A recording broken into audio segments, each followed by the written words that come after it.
decía, yo vengo del mundo científico, del mundo de los datos, he estado 30 años investigando, he sido altamente citado en mi especialidad, pero nadie me conocía y mis hijos sacaban una cosa en Instagram y tenían 10.000 likes en media hora y yo después de 3 años de investigación y con un proyecto europeo valorado en 300.000 euros, subí a una publicación que me había llevado 2 años hacerla y tenía 20. Entonces dije, seré muy listo, me darán muchos premios, pero mi capacidad de influencia, aunque he sido durante muchos años, según la agencia Reuters, top 1% influential mind, realmente mi influencia estaba restringida al ámbito de ultraespecialización. Así que en los últimos años, especialmente después del último mandato de Trump, hubo dentro de la ciencia una especie de llamada a que los científicos europeos saliéramos de nuestro entorno de confianza, de tranquilidad, nuestra torre de marfil, nuestros laboratorios, a contar lo que está pasando, a intentar contribuir a que la ciencia se pudiera poner más en acción. ¿Y por qué los científicos europeos? Bueno, los chinos creo que es obvio que no pueden salir mucho de su ámbito porque son rápidamente, en fin, secuestrados. Pero a los americanos les pasaba un poco lo mismo. De hecho, cuando Trump entró en el gobierno, lo primero que hubo es un gran traspaso de datos climáticos a repositorios fuera de Estados Unidos. Durante más de 48 horas, muchos gigabytes de datos climáticos pasaron sobre todo a Canadá, que era lo que era más fácil, pero también a Europa, porque se sabía que la administración Trump iba a administrar, entender un poco la ironía, toda esa información climática. Y efectivamente ocurrió, y de hecho a James Hansen de la NASA, por ejemplo, lo podéis buscar en internet, una persona muy reputada, pues la administración Trump le amenazó varias veces, le cortó parte de su salario, hubo muchas represalias directas sobre científicos que se pronunciaban en Estados Unidos sobre temas ambientales, sociales, que tuvieran una repercusión o que desafiaran el modelo neoliberal, el modelo económico que pues, la administración Trump iba a promover. Así empezó el mandarinato de Donald Trump, que ahora podríamos tener repetido. Y en ese momento a mí me pilló en una situación que ya llevaba, como digo, muchos años haciendo ciencia, y me vi un poco aludido. En el 2019 me vi aludido de decir, tengo que salir un poco de eso. Me gusta comunicar, llevaba años dando clases, me gusta dar charlas, y dije, pues hay que dar un do de pecho, abrí canales en YouTube, en Instagram, aprendía de mis hijos cómo subir algo en Instagram y no hacer demasiado el paleto, e intenté ir dando saltos en esto de la comunicación. Así que aquí estoy. Bien, como científico, los milagros no terminan de encajarme bien, ¿no? Entonces, ¿qué quiero decir con los milagros? Bueno, ahora veréis, porque muchas de las cuestiones tienen que ver con lo que los políticos prometen, que los científicos sabemos que no es posible. Pero como hay receptores de milagros, ¿no? y me refiero, por ejemplo, a bajar los impuestos aumentando los servicios públicos, eso es un milagro, ¿no? O mitigar el cambio climático y aumentar el consumo de combustibles fósiles, pues eso es otro milagro. O ahorrar agua pero regar el secano, pues es otro milagro. Pero se establecen, como hay mucha gente que espera estos milagros, que los quiere oír, lo que llamo en el libro y en general de forma un poco sintética y provocadora el círculo del milagro. El círculo del milagro es una situación, como su nombre indica, circular, en la cual hay unos emisores de milagros y unos receptores de milagros. Hay gente deseosa de escuchar cosas que no se atienen a la realidad o a los datos científicos, y esos emisores y esos receptores forman un círculo en el cual los científicos y los técnicos nos quedamos ojipláticos diciendo, pero esto no es posible, esto es pensamiento mágico.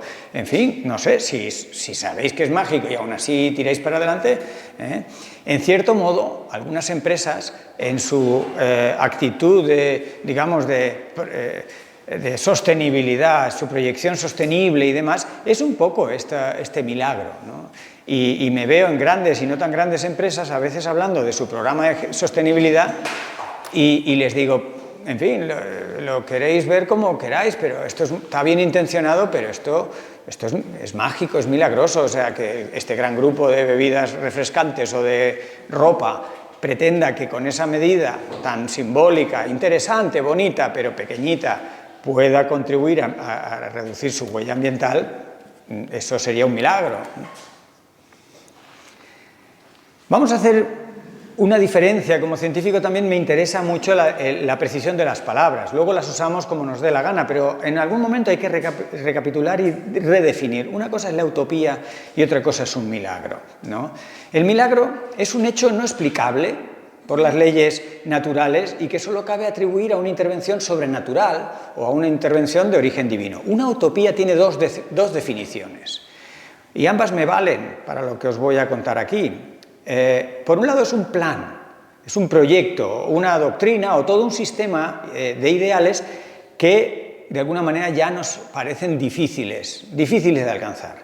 Y por otro lado es una representación imaginativa de una sociedad futura que tiene características favorables para el ser humano. Tiene ese componente positivo de ese mundo utópico. En cualquier caso es algo difícil, lejano, potencialmente atractivo, pues esa es la utopía, ¿no? Y es muy diferente hablar de utopías que hablar de milagros, porque una de las cosas que lo diferencia es que el milagro no se atiene a leyes naturales o a leyes físicas o a datos científicos, ¿no? Y yo en lo que trabajo es más bien en las utopías, en proyectar la ciencia hacia futuros deseables, pero futuros que se conectan con lo que sabemos. Y de hecho la Agenda 2030 de los Objetivos de Desarrollo Sostenible es una tremenda utopía. Es maravillosa, a pesar de todas las críticas y todos los recelos, y a pesar de que no avanza como queríamos que avanzara, porque ni más ni menos está apuntalada en los derechos humanos.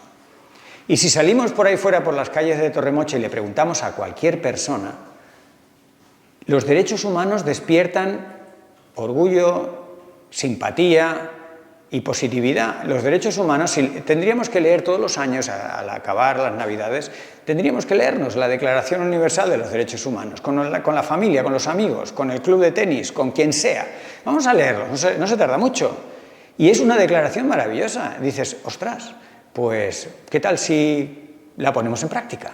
Eso intentó la Agenda 2030, poner en práctica esas utopías que establecían por dónde podrían ir los progresos de la humanidad. La cosa es que no avanza muy bien, ¿no? Han pasado 8 años y, es que se me cruza una pandemia, Claro, pero es que la pandemia precisamente se te ha cruzado por no cumplir con las agendas.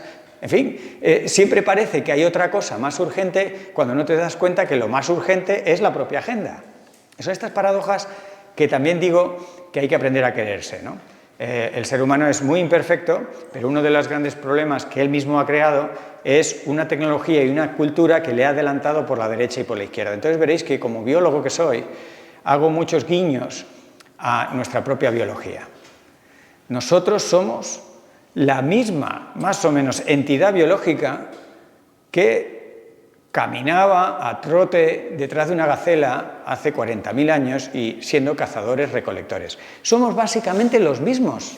Nuestro sistema hormonal, nuestro sistema endocrino, nuestro sistema, digamos, neurológico, nuestra neurobiología es la misma. Somos un cazador-recolector. Lo que pasa es que en los últimos, sobre todo, 11.000 años, el desarrollo cultural y tecnológico ha permitido que tengamos, por ejemplo, un centro comercial. Imaginaros un cazador-recolector en un centro comercial. Empieza a cogerlo todo. Pues eso somos nosotros. El límite lo pone nuestra tarjeta de crédito. Pero nuestra biología está hecha y estamos ahí para llevárnoslo todo, todo. Pero claro, es que eso somos nosotros. Entonces, hay que quererse entendiéndose de dónde venimos y sonreír, como hemos hecho ahora, ante esas grandes disfunciones que tiene el haber creado una civilización que nos queda grande, el haber creado una... Se dice que dentro de 300 años aprenderemos a usar el correo electrónico. Para el WhatsApp todavía no hay cálculos. O sea, generamos cosas que son potenciales. O sea, podemos ir a Marte, ¿pero para qué? O sea, imaginaros a un niño que lo ponéis una mañana en una pastelería. Más vale que lo vayáis a sacar de allí rápido, porque si no en 2 horas el pobre chico o chica tiene una hiperglucemia y hay que ingresarlo. Claro, como eso lo hemos aprendido, ¿no? Como padres responsables o adultos medio responsables decimos, A un niño no lo rodees de muchos chocolates durante mucho rato. Pero es que eso somos nosotros. Sin chocolates, en realidad, y eso tiene consecuencias que la ciencia le pone números. Y una de las consecuencias es el cambio climático. Nadie se propuso calentar la atmósfera. No es una cosa que hayamos hecho a conciencia, pero indudablemente la hemos calentado. Entonces, el cambio climático hoy por hoy es una realidad muy difícil. Y es muy difícil básicamente por tres cosas. En primer lugar, es difícil de entender. Es muy complejo. Hay muchos procesos, si tenéis interés luego hablamos un poco más, pero se habla de los 9 gigantes dormidos, más que nada para ilustrarlo, como 9 grandes sistemas, desde el Ártico, el Amazonas, los hielos de Groenlandia, de la Antártida, los arrecifes de coral, grandes sistemas que interaccionan entre ellos. Cada uno en sí es complicado, pero todas las interacciones entre ellos son aún más complicadas. Os lo digo como para que entendáis que hay una dimensión realmente compleja, no solo de la física del clima, sino de la interacción entre la biología del planeta, los ecosistemas, la física, etc. Entonces es muy difícil de entender, pero es muy difícil de aceptar. ¿Quién es el cambio climático para decirme a mí a dónde voy de vacaciones? ¿Pero qué se ha creído el cambio climático? ¿Que yo no puedo coger un avión? Pero si yo tengo dinero, acordaros, cazador-recolector, tengo tarjeta de crédito, yo me voy a donde sea. Dice, no, es que deberías limitar tus emisiones de gases de efecto invernadero, pero que se ha creído el cambio climático, toda una vida trabajando y ahora me va a venir el cambio climático a decirme en qué me gasto yo y qué no me gasto el dinero. Por eso es muy difícil de aceptar. Y de luego es muy difícil de mitigar, porque el cambio climático es el resultado de la emisión de gases, varios gases de efecto invernadero, el CO2 es el principal, pero muchos gases distintos que derivan de muchas actividades distintas. Desde la agricultura, la producción de ropa, el transporte, miles de nuestras actividades más cotidianas o más industriales generan gases de efecto invernadero, con lo cual es muy difícil de mitigar. Se pone como ejemplo positivo el Acuerdo de Montreal, que limitó y que contribuyó a recuperar ese agujero de ozono que os sonará. Ese protocolo identificó unos gases que amenazaban y dañaban el ozono, y después de muchos años, muchas décadas de un acuerdo internacional, pues el agujero de ozono se ha ido recuperando y hoy la capa de ozono está mucho mejor de lo que estaba hace 30 años. Fenomenal, pero es que el ozono y esta degradación tenía unas causas muy concretas, con unos gases muy concretos que derivaban de una actividad industrial bastante concreta, ¿no? Sin embargo, el cambio climático es mucho más transversal.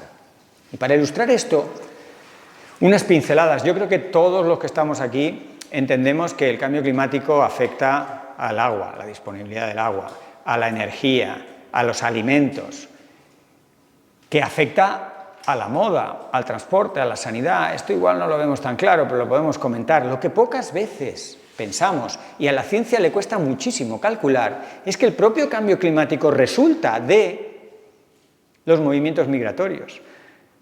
O sea, el cambio climático no solo genera movimientos migratorios, es que los movimientos migratorios generan cambio climático.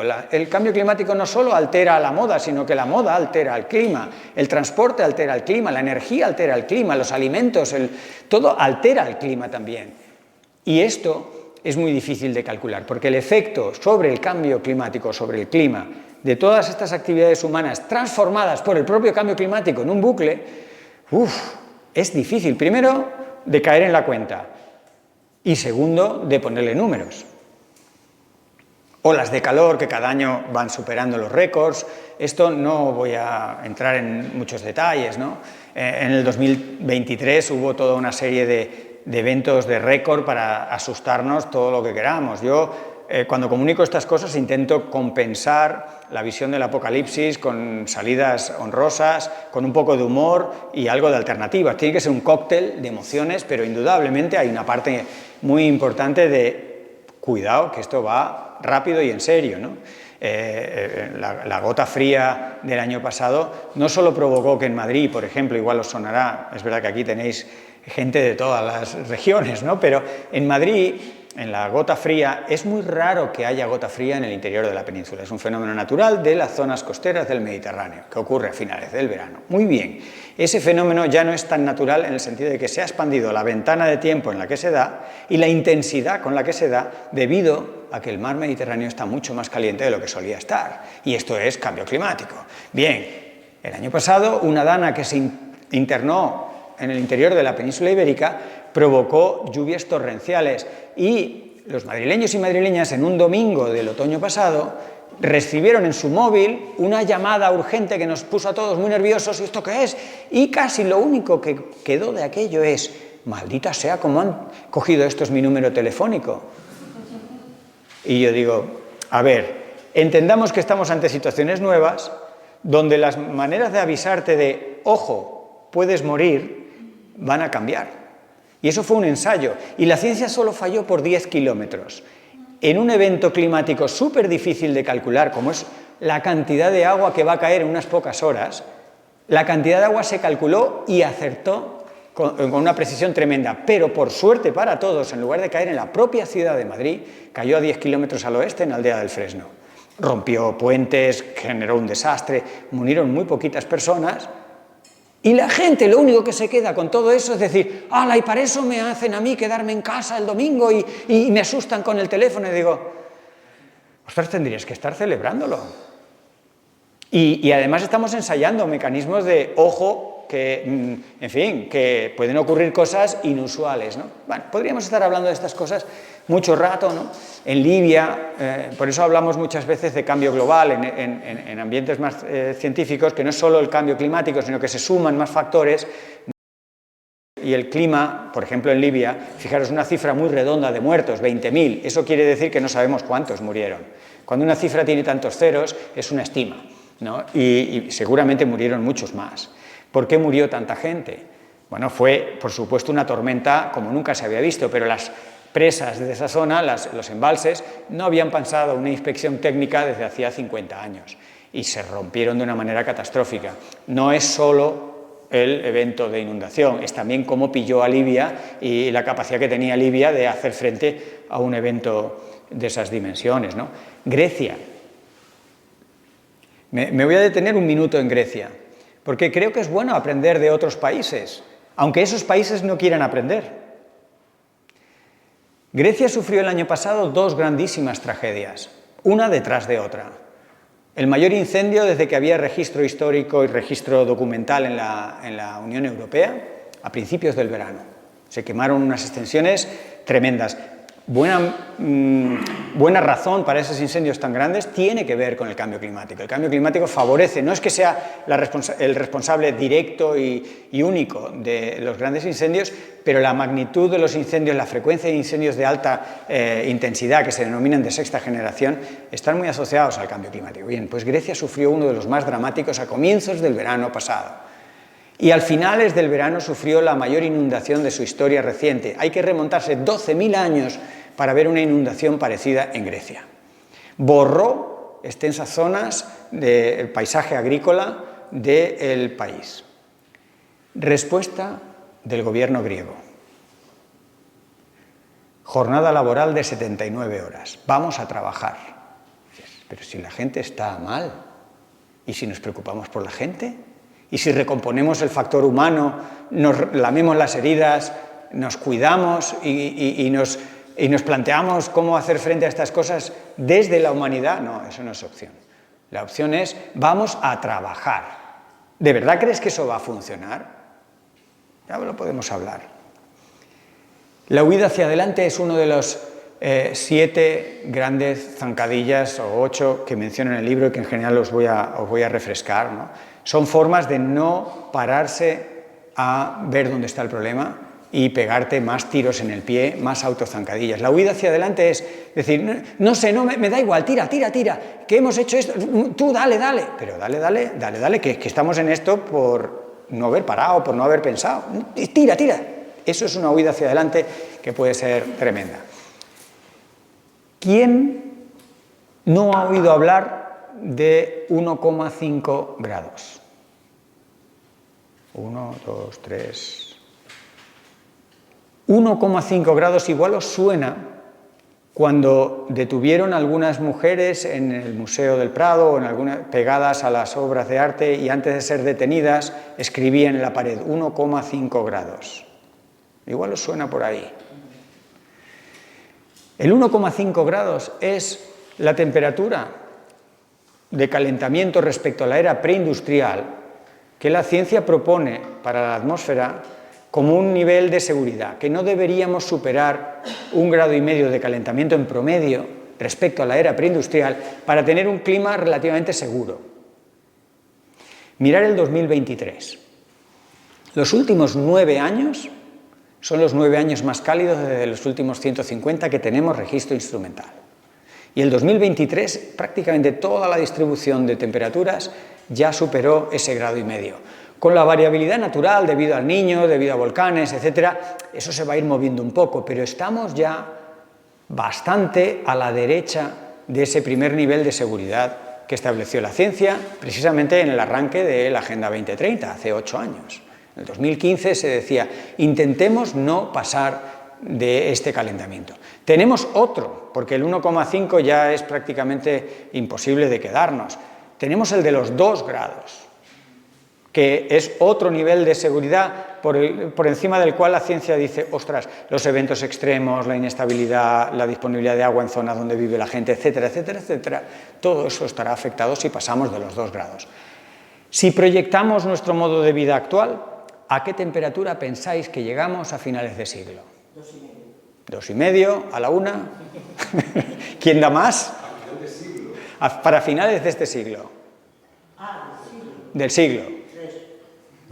¿Quién da más? 4.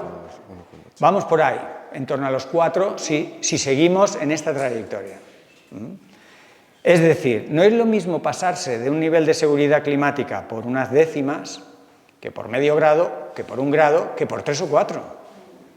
Aunque la ciencia no sabe exactamente cómo va a ser el clima por encima de los 2 grados, porque el comportamiento no es lineal, no es una cosa que va poquito a poquito y no, es no lineal, por eso se habla de puntos de inflexión, matemáticamente es muy complejo, pero sí que la ciencia sabe de 2 cosas, una que se va a comportar de forma muy distinta y otra que va a ser prácticamente irreversible a escala humana, a escala geológica de millones de años, todo puede ser reversible, pero a escala de décadas o siglos, eso será lentamente reversible. Así que hay que hacer un gran esfuerzo para aplanar la curva. ¿Os acordáis cuando estábamos confinados? Todos llenos de infecciones y de contagios y de riesgos y preocupadísimos por la COVID-19, que uno de los lemas que nos movía era hay que aplanar la curva.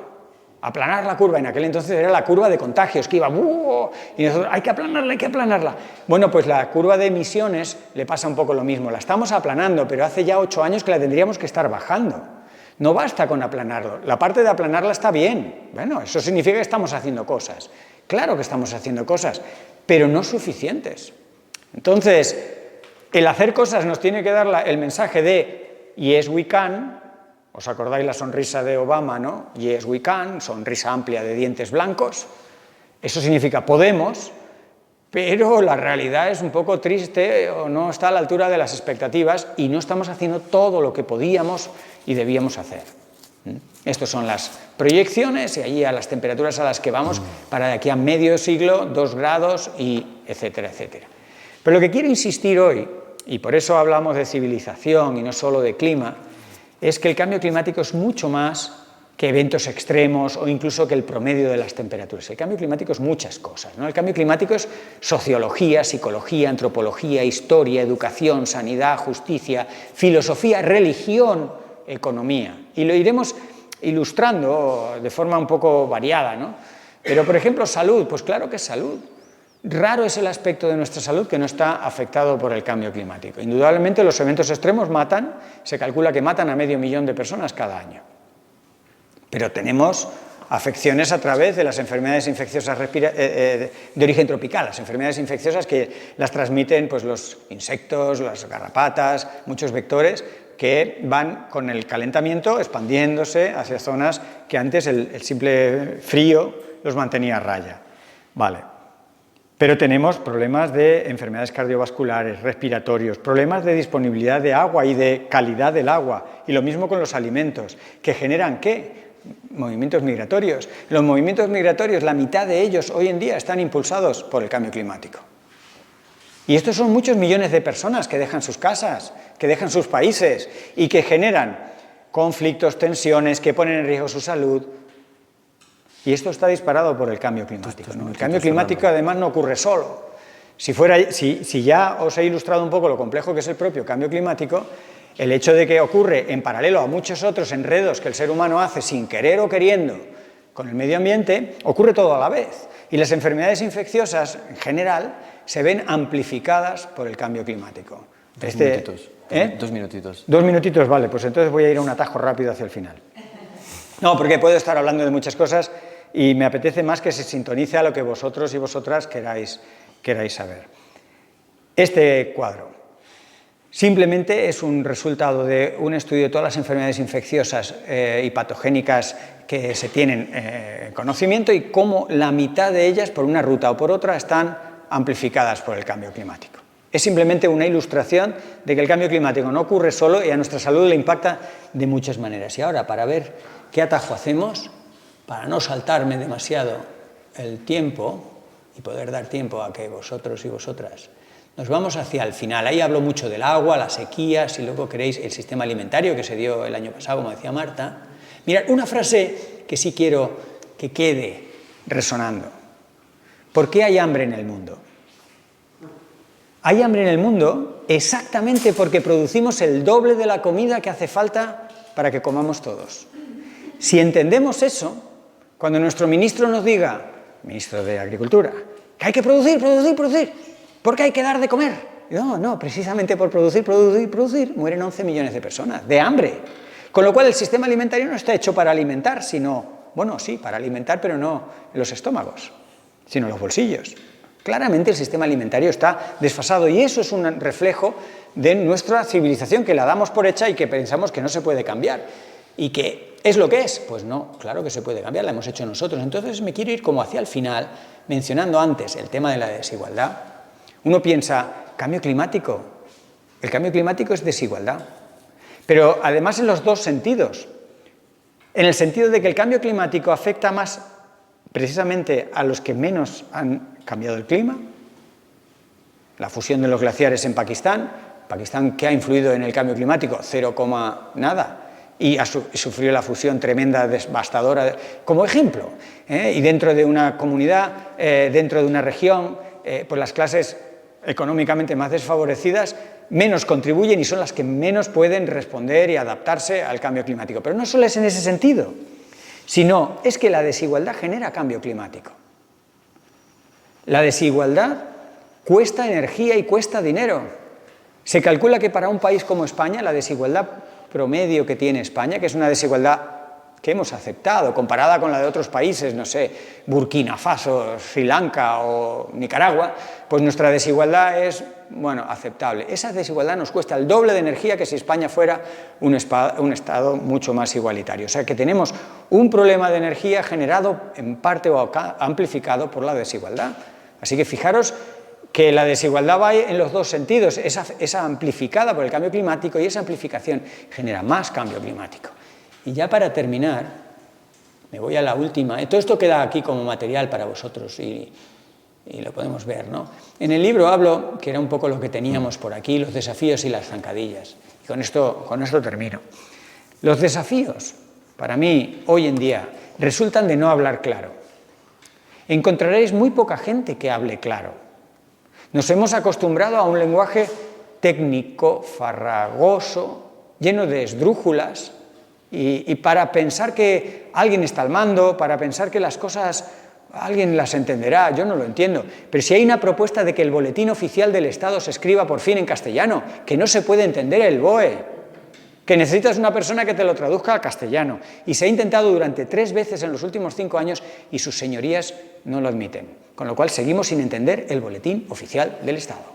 Y esto ocurre con todo, y los desafíos son tales porque se habla en raro, o se habla mintiendo, o se habla de tal forma que, fijaros, tema sanitario, desafío sanitario. Pocas veces alguien os dirá, en muy pocas palabras, algo como lo que os voy a decir a modo de ejemplo. Privatizar la sanidad mata. 4 palabras. Y esto está apoyado en un estudio en el Reino Unido de todas las muertes evitables si no se hubiera privatizado. Esto no es una opinión de un tertuliano, estos son datos. O poca gente os dirá en el desafío de justicia, el judicial, que también es uno, ahí los desafíos los tenéis ahí más o menos listados, ¿no? Sanitario, ambiental, educativo, político, económico, energético, jurídico.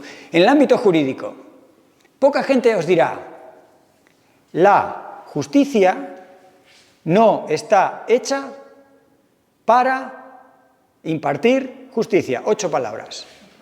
Poca gente os dirá eso. Y tú dices, ¿cómo va a ser? Esto lo dije así en el Ateneo de Madrid presentando el libro y sin saber que a mi lado tenía a una jueza. Yo pensando que eran personas del medio ambiente que habían convocado la reunión y resulta que se identificó como jueza y yo, glux, dije, vaya oportunidad he perdido de callarme. Pero la jueza, aunque se sintió aludida y un poco hasta casi ofendida, desarrolló con mucho más conocimiento esta idea. Y efectivamente, la justicia está hecha para mantener el status quo, que no es exactamente la idea que tenemos todos de justicia. Porque el status quo tiene, por empezar, un decalaje desde que se hace la ley hasta que se implementa de 40 a 50 años. La Constitución que estamos usando ahora se pensó en otra época, en otro momento, con otras prioridades, con otro conocimiento. Entonces ya hay un desfase histórico, simplemente de las leyes. Luego, ¿quién hace las leyes? Pues no es una representación, digamos, al azar de la ciudadanía. Es un sector de una clase privilegiada que puede estar preparándose unas oposiciones durante 8 o 10 años, financiado ¿por quién? Normalmente sus padres. En fin, que eso no es muy representativo de la justicia. Bueno, pues todas estas cosas son ejemplos de no hablar claro. ¿Cómo vamos a resolver una cosa si no hablamos claro? Pues en el libro y en general en mi discurso y cuando tengo oportunidad de hablar con la gente, que sean CEOs de Coca-Cola, sean presidentes del Estado, con Zapatero he estado hablando mucho y yo les hablo así de claro y a ellos me siguen llamando porque muchas de las cosas que digo son ofensivas, como la de esta jueza, pero si realmente mi intención no es ofender, sino decir, por favor, demostrarme si estoy equivocado, deseo estar profundamente equivocado, pero para saberlo tenemos que hablar en un lenguaje común, muy clarito. Y la segunda y última cosa, que veo aquí a Germán agitarse, como su papel de moderador, son las zancadillas. Muchas veces, al hablar de estas cosas, al tener charlas en colegios o en donde sea, me voy a casa dándole vueltas a decir, ¿por qué no avanzamos? O sea, si como científico llevamos 50 años, Don Ela Meadows, mujer tenía que ser, hace ya 50 años que habló de los límites del crecimiento. Si uno va a la Cumbre de la Tierra en el año 72 o la Cumbre de Río en el año 92, esas cosas parecen haberse escrito esta mañana y todavía estamos ahí. Digo, ¿pero por qué no avanzamos?